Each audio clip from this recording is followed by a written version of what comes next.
So in today's video, we're gonna talk what to do if you're back in all your studies and academics. I've wrote it down just so I can stay on track. Okay, when we actually talk about being back in your all academics and studies, you just need to understand. Actually, you have to accept the fact that you are already in back of all your subjects. Maybe few. First of all, you need to understand that you're not the crime, and you need to understand that you can do something better to come to where you want to be. If you have the dedication, then there's nothing that can stop you. And before you start off, I would like to tell that I was a zero last year because I had to go through various reasons, such as being sick and various personal reasons, and I was at this level, like so down. I thought that that's the end of the world. Even when I get my result sheets and all, I'll be like so downcasted, which is crazy. But everything has its own time. So basically, whatever I'm talking here is by personal experience, and I've gone through this, I've done this, and I've got the results. So let's talk more work. Let's go into the video. Point number one, take a day or maximum 3 days to figure out from which specific point where you have to start understand. By this I mean it could be science, it could be physics, chemistry, biology, or even maths. But when it comes to maths, you need to understand which specific lessons are you in back. First, you need to grab all your books and then note down which specific criteria have you stopped understanding when the teacher is teaching telling you something. Why exactly can't you understand it? You need to know from which exact lesson you had stopped understanding this subject from. When you come to maths, you can't do that. You need to actually go in detail with the lessons and get to know which exact lessons are pulling you down. And after that, step number two, you need to make a list of these things that you can't understand and then practically work it out, honestly. And when I say that, there's actually two ways where you can do it. First is I can suggest you an app called Tusk, Tusk, which I'll put it up here and I'll show you how it is work. You can actually note down the things that you have to do and then you can just simply swipe it off and it's done. It's actually such a cool app, very important for a student like you who want to improve. And other one is most students find it ASMR to cut it out. So just take a book. Don't take a rough book. Take a clean new book, which actually affects your mind so that you know it's so like beautiful, you know. It's up to you. You have to make a list of all your subjects and specifically which exact lessons you have to be covering, starting from the beginning. Beginning means like they probably tell you from your school from which exact grades you're being tested from. For my O levels, they're testing from probably 9, 10, and 11. Most of the time, they could even give something even below that. So just start it from where you have to before you go in detail with everything else, like going back to grade 6 and 7, 5. You don't have to do that right now. Just focus on what is actually important for you right now. Third factor would be doing more papers, test questions, and approaching with a different angle. So when I talk about this, you guys as students most probably have gone through this situation where your teacher keep on telling you to do papers, but you just do it, but you're not doing it the right way probably. So when it comes to my way, I mean my situation, I'm doing oral, so I know there's two structure. So there's one structured paper, which is like essay type, and there's a MCQ paper. So what I do is I just randomly do the MCQs and then go to the structured paper.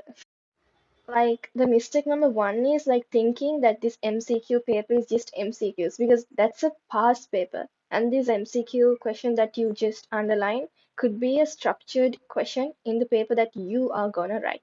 And when I talk about approaching a question in different angles, think about all other ways a question can be asked. If we think about just random point as photosynthesis, we can either have a question of define the term, or maybe given a scenario and identify which process has been done here. So there are different angles the tester can test. And mistake number two is not revising the papers that you have already completed and not redoing it. Mistake number three is not doing it on time. If it says 40 minutes, try to do it within 30 minutes. And above them all, have separate files So I got 9 subjects that I need to focus on. So I have so I got 9 files for each subject.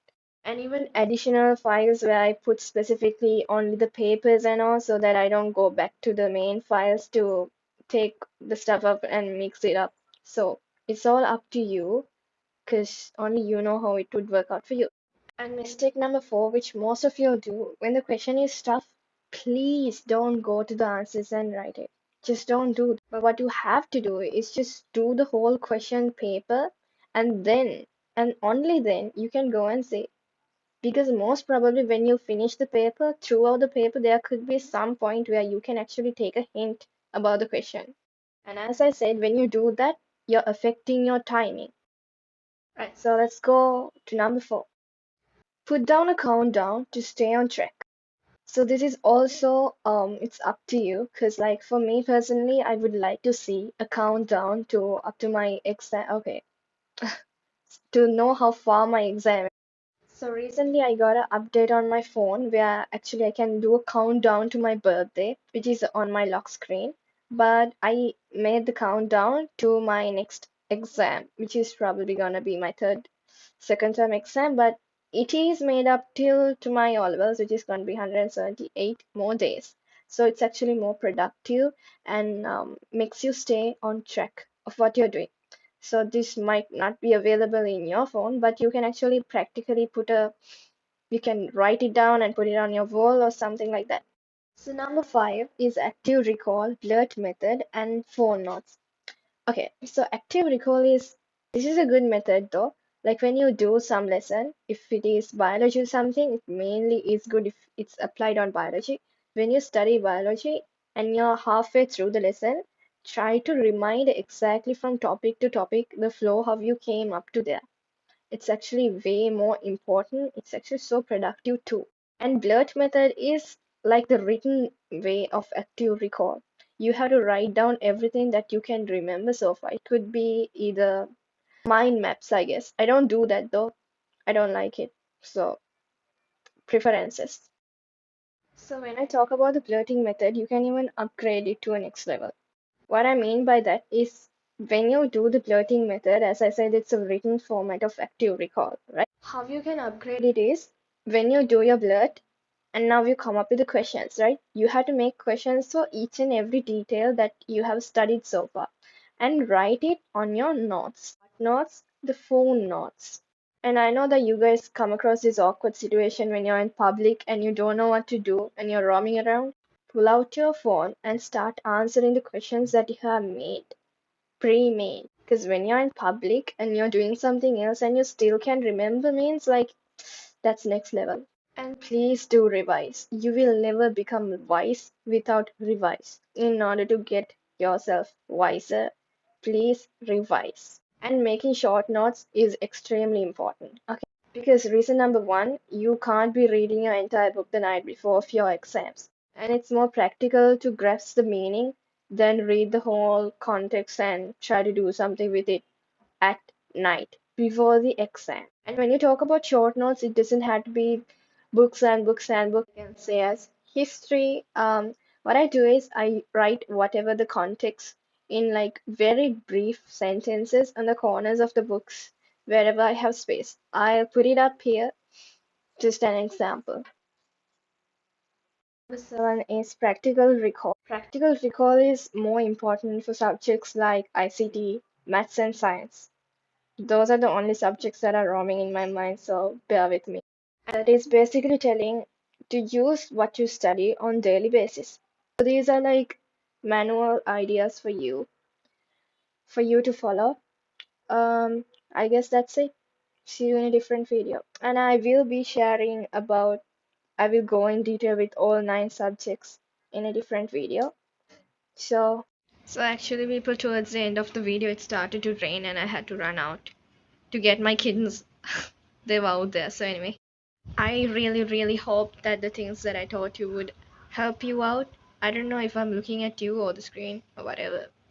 I really hope that. What is a fellow?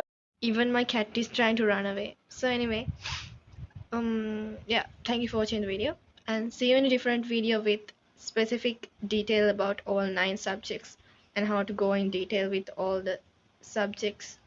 Wait, what did I just say? Anyway, what I meant was I will come clear with how to study for all the 9 subjects, because what I just taught is like a round of video.